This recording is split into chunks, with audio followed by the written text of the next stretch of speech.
The moment the officiant asked if anyone objected, my future mother-in-law didn't hesitate. She stood up, looked directly at me, and said, "This marriage is a mistake. My son deserves someone better." Everyone expected me to cry. Instead, I quietly answered, "You're right." Then I picked up my bouquet, placed it on an empty chair, and walked out of my own wedding. It was an outdoor ceremony, string lights strung between two old oak trees, 200 folding chairs facing a small stone archway. The air smelled like cut grass and someone's expensive cologne. My father was 3 feet away from me, close enough to reach for my hand, and he didn't move either, because none of us had rehearsed for this. Nobody chased after me. Not one footstep on the gravel path behind me. I remember the sound of my own heels, sharp against the stone. I had braced for my hands to shake. They didn't. I had been waiting almost a year for someone to say that sentence out loud. None of this began at the altar. It began 3 weeks earlier, at a dinner I almost didn't attend. Dorian Hale asked me to marry him on a Tuesday, in a kitchen that smelled like burnt garlic because he'd forgotten the pan on the stove. I said yes before he even finished the sentence. I was 33. He was 35. We had been together 2 years, and I believed his family would eventually accept me if I gave it time. The engagement dinner was held at his mother's house, a long table with too much silverware and candles dripping onto a cloth nobody was allowed to touch. Vivian Hale sat at the head of it, 63 years old, spine like a fence post, a woman who introduced herself by her late husband's old title even though he'd been dead 6 years. She corrected the waiter twice before the appetizers arrived, and corrected me once, for calling the soup delicious instead of exquisite. Halfway through that course, she reached under her chair and produced a folder. Navy blue, embossed corners, the kind you'd use for a business proposal, not a wedding gift. She slid it across the table like she was closing a deal. "Helpful suggestions for becoming a Hale wife," the cover read. I opened it in front of everyone because I didn't know yet that I wasn't supposed to. Inside were typed rules, numbered. Never interrupt Dorian in conversation. Wear softer colors, nothing that draws attention away from the family name. Let him make the financial decisions, that's how it's done in families that last. The table laughed. Someone's cousin said, "Oh, she's a character, isn't she?" Dorian smiled the smile he used when he wanted a problem to disappear without doing anything about it. He had a habit, whenever the room turned toward something uncomfortable, of reaching for bread, tearing off a piece he never actually ate. He reached for it now instead of my hand. "She's old-fashioned," he said. "Just humor her." I looked around that table for someone to say this was strange. Nobody did. I folded the rules back into the cover and said nothing. Later, Vivian mentioned she'd already booked a caterer, one she preferred over anything I might find myself. "I'm sure they were lovely, dear," she said, "but this one understands what a Hale event requires." Dorian kept eating his cake and didn't look up. That should have told me everything. It didn't, not yet. Dorian kissed my forehead in the car that night and said, "Don't let her get to you. She means well underneath it." The bridal shower came 6 weeks later at a hotel garden Vivian selected without asking me. I'd ordered the centerpieces myself, small arrangements of white ranunculus, the flower my grandmother grew along her back fence. When I walked in that afternoon, they were gone, replaced with towering red roses wrapped in gold ribbon. The coordinator said Mrs. Hale had them swapped that morning and wouldn't quite meet my eyes while she said it. I found Vivian near the gift table, adjusting a bow that didn't need adjusting. I asked her why. She didn't turn around. "Our family has standards," she said. 3 guests heard it. I found Dorian near the drink table instead, hoping he'd finally say something in front of people. He rubbed the back of his neck and said, "It's only flowers." I apologized. I don't remember what for. A woman I barely knew from Dorian's side of the family pulled me aside before I left. "My mother-in-law did something like this at my own shower," she said quietly. I let it go too. That night I sat in my car in the parking lot for 11 minutes before I could make myself drive home. I told myself it wasn't a pattern yet. Every family has one difficult woman in it. Mine would just be Vivian, easy enough to survive twice a year. The final dress fitting happened 2 weeks before the wedding.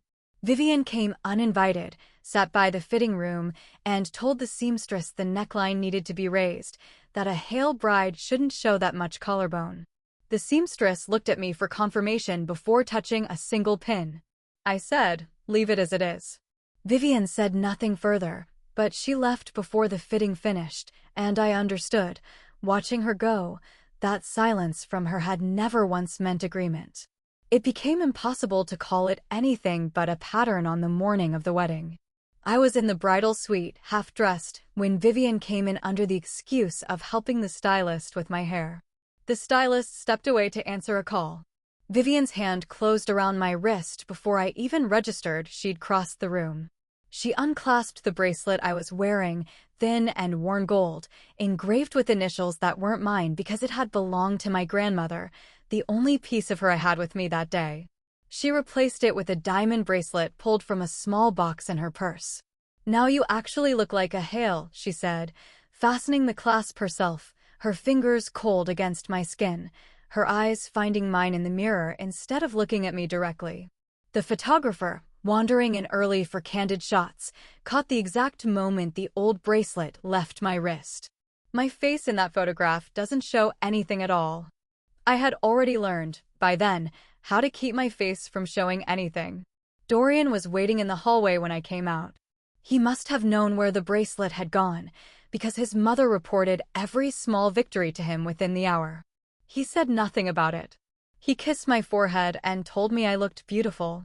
I walked down the aisle toward a man who had let his mother take my grandmother's bracelet off my wrist that morning and called it nothing. So when Vivian stood during the ceremony and said this marriage is a mistake, my son deserves someone better, I wasn't shocked the way everyone around me clearly was. Someone in the second row gasped audibly. The officiant froze with his notes still open in his hands, unsure whether the ceremony could even continue. Dorian's face went the color of the tablecloth from that first dinner, and he said his mother's name once, sharply, like a warning that came about a year too late. I was almost grateful. "You're right," I told her, and I meant it in a way she wouldn't understand for another year. I went back into the bridal suite alone to collect my things. My phone was dead. The wedding planner, kinder in 5 minutes than anyone in that family had been in 2 years, offered me her tablet to call a car. I opened my email out of habit. A notification pushed through because Dorian had logged into our shared wedding account on that same tablet days earlier and never logged out.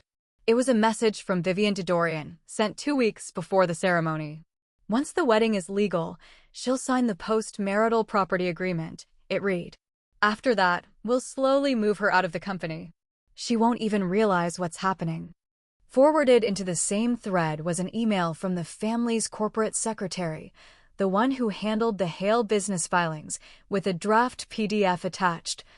A property agreement with my name already typed into the blank spaces where a signature would eventually go. A second document outlined a timeline for transferring shares of the Hale family business, the same shares I'd been quietly promised for 2 years, now scheduled instead to move quietly to a cousin's holding company by the following spring. Beneath it sat a reply from Dorian, 3 lines long. "Let's wait until after the honeymoon. Don't want her asking questions before then." I read it twice, standing in a room full of my own wedding flowers, a stranger's diamonds still fastened around my wrist, the veils still pinned in my hair. I didn't cry. I didn't go looking for Dorian to demand an explanation he clearly already had ready. I plugged a flash drive into the tablet, one I kept in my bag from an old consulting habit, and copied everything. Every attachment. Every timestamp. Every quiet, damning reply. Then I picked up my bouquet, walked past the wedding planner and the murmuring guests, and out a side door into the parking lot, where my heels were the only sound. I didn't go to a hotel that night, though several people assumed later that I must have. I drove 2 hours to my mother's house instead, still in the dress, the diamond bracelet still on my wrist. My mother opened the door, took one look at me, and didn't ask a single question. She just said, "Sit down, I'll put the kettle on," and let me sit in her kitchen in a wedding dress until 2 in the morning. I told her everything an hour in the same flat, factual voice I'd used to tell it a year later on a projector screen. She listened the whole way through, then said only, "You already know what to do, don't you?" I did. I just hadn't said it out loud yet. For the first few months, people assumed I was heartbroken, and I let them, because grief is a story people accept without follow-up questions. Silence doesn't ask anyone for anything. What I did quietly, one step at a time. A former client named Priya, who ran a small consulting firm downtown, had asked me twice before the wedding to join her as a partner. I'd said no both times. She had a habit of answering her phone the same way every time, work talk or not. Hit me with the bad news first, which somehow always made the good news easier to trust. 3 weeks after the wedding that wasn't, I called her back and said those exact words to myself before I dialed. We met at her office, a desk with a view of the river. She didn't ask what had happened at the wedding, and I appreciated that more than any comfort she could have offered instead. She slid the partnership contract across the table, the same terms she'd offered twice before, unchanged. "You already knew this was coming," she said. "You just needed a reason loud enough to stop saying no." I signed it that afternoon. Nobody from the Hale family knew. My first morning as a partner, the small team gathered around a table that didn't have assigned seats, and nobody handed me a folder telling me how to behave in it. Someone asked my opinion on a client pitch before I'd even taken my coat off, and disagreed with half of it out loud, and nobody apologized for the disagreement afterward. It was such a small thing. I remember standing at the coffee machine afterward and realizing my hands weren't doing the thing they used to do at Hale family dinners, the quiet bracing before anyone had even said anything unkind. I found an apartment downtown next, a narrow unit on the 9th floor with good light in the mornings and a lock that was entirely, uncomplicatedly mine. I bought it under my own name, with money Dorian had never once asked about, because he'd assumed I'd hand my finances over to him the way the folder instructed. I remember standing in the empty living room the day I got the keys, before any furniture arrived, just the sound of my own footsteps on bare floor, and thinking it was the first room in 2 years nobody else had a say in. My attorney, Marisol Vega, was the only person who knew the full picture from the start. Priya had recommended her the same week I signed the partnership contract, said only, "She doesn't do sympathy, she does solutions. You'll like her more than you expect to."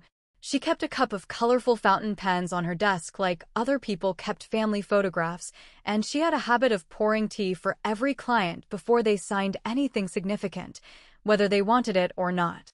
"Facts first," she'd say, setting the cup down with a small, deliberate click. Feelings later. The first time I sat across from her and started apologizing out of habit for wasting her time with something this personal, she stopped me before I finished the sentence. "You didn't do anything wrong," she said. "Say that back to me." I couldn't, not that day. But I kept coming back every few weeks, and eventually I could say it without my voice shaking. Through her office, I moved every remaining joint account, every shared signature, every piece of paperwork that tied me legally to the Hale name, into clean, documented separations. No arguments. Just filings, correctly prepared, one after another, each one a brick removed from a wall I'd once thought I had to live inside forever. Months into that arrangement, I mentioned to her, almost offhand, that Dorian used to comment on what I wore to client meetings, small suggestions dressed up as compliments. She didn't say anything about it directly. She just refilled my tea and asked what I planned to wear to the hotel chain signing. I told her. She nodded once, like the answer itself had been the whole point of asking. 6 months after the wedding that ended before it began, my firm signed a contract with a luxury hotel chain worth more than anything the Hale family business had closed in years. I was named managing partner 2 weeks later. A regional business journal printed my name under a small photograph, and I was smiling in it because I meant it, not the practiced smile I'd worn for 2 years of engagement photos, something looser, unposed. Priya pinned the clipping to the office corkboard herself, next to nothing else, just that one page, and said, "That's the last time anyone in this building calls you the new girl." 2 months after that, the hotel chain deal nearly fell apart over a clause their legal team wanted rewritten the week before signing. Priya was traveling, unreachable until morning, and the client wanted an answer by evening. I called Marisol instead of panicking, walked the language back myself, and sent the revised terms before midnight. The client signed without a single further comment. Priya heard about it the next day and said, "You didn't need me for that at all, did you?" And I told her, honestly, no, I didn't. It was the first time I'd said something like that about anything out loud and believed it completely. The Hale family never noticed at first. They were too occupied with their version of the story, the one where I'd simply run off, embarrassed, from a wedding that would have made me happy eventually. Dorian started texting around month 4. Short messages at first, asking how I was doing, like we were old classmates catching up instead of two people who had almost married inside a lie his own mother wrote. One read, "I keep making 2 cups of coffee out of habit and pouring one out." Another read, "I found your reading glasses in the car, do you want them back?" A question that was really about something else entirely. Then came calls, 1 or 2 a week, always in the evening, always unanswered. Then flowers arrived at my office with no card, but I recognized the florist, the same one from the shower Vivian had redecorated without asking me. Vivian started telling anyone who'd listen that family should reconcile. It reached me secondhand within the week, the way most of her opinions eventually did. At a fundraiser, she told a woman who happened to know one of my new colleagues, "We all say things we regret in the heat of a moment, don't we?" Nobody in that sentence was named, and nobody needed to be. Neither of them understood why I never reacted at all. Vivian came to my building once, unannounced, 9 months after the wedding. The doorman called up before letting her pass the lobby, which was the only reason I had time to decide anything at all. I told him to send her up, mostly out of curiosity about what she thought this visit would accomplish. She stood in my doorway, taking in the apartment she'd never been invited into, the bare walls, the single mug drying by the sink, and said, "This is a very small place for someone who used to have so much." I told her it was exactly the size I wanted. She left 12 minutes later, having said nothing else worth remembering, and I locked the door behind her and stood there a while, surprised at how little my hands were shaking. A year passed. I built my life the way you rebuild anything worth keeping, one piece at a time. A mutual friend got married that spring, and both Dorian and I were invited, seated at different tables by someone tactful enough to think of it in advance. He found me anyway, near the coat check, before the ceremony started. He said, "We don't have to make this complicated. We could just talk like 2 adults who used to matter to each other." For a moment, briefly, I considered it, the way you consider stepping back onto ice you already know is thin. Then I remembered the reply in that email, "Don't want her asking questions before then," and I told him I had a car waiting. I left before the first course was served.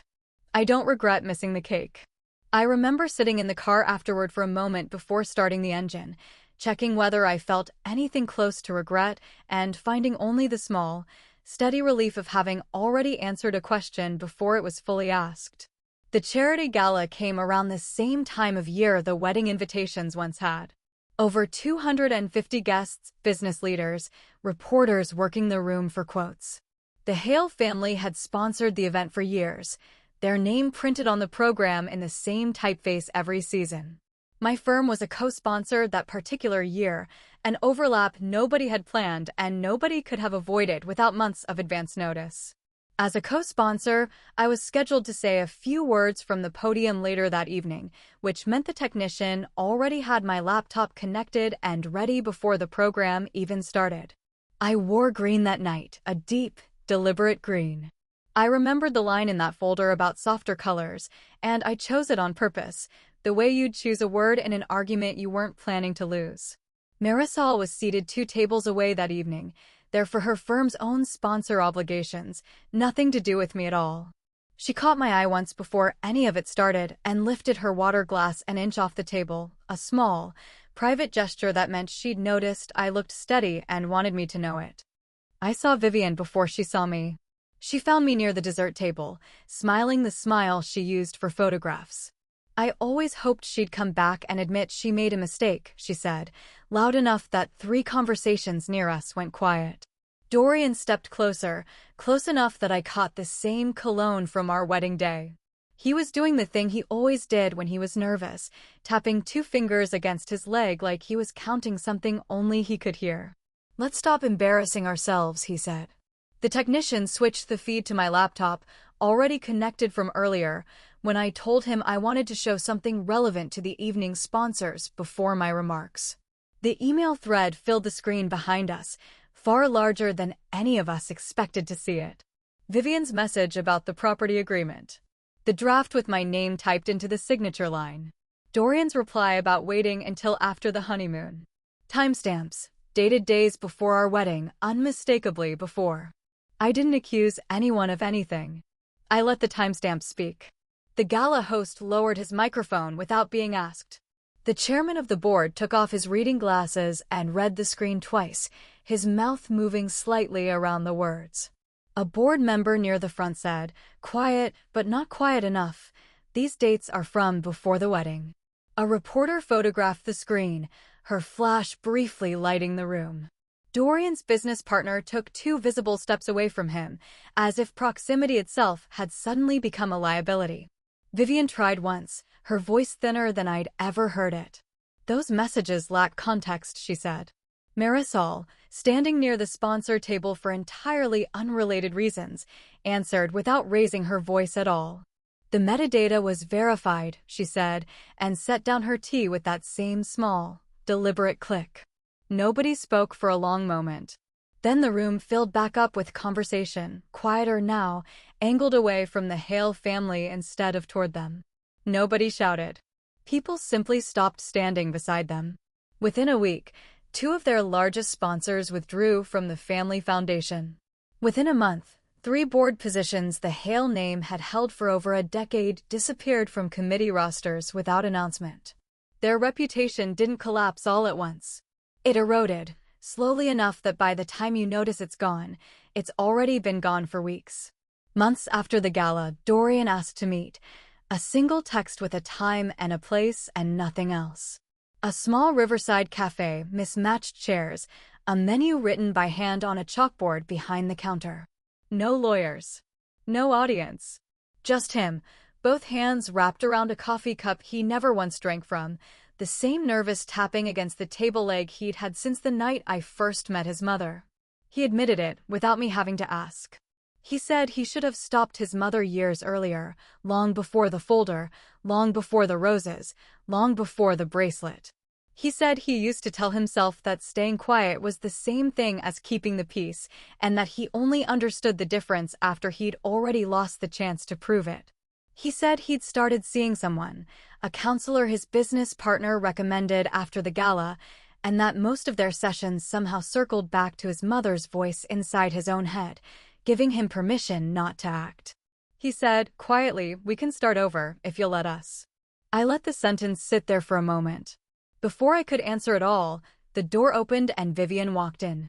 I realized later he'd told her where he was meeting me, hoping she'd stay away out of respect for once.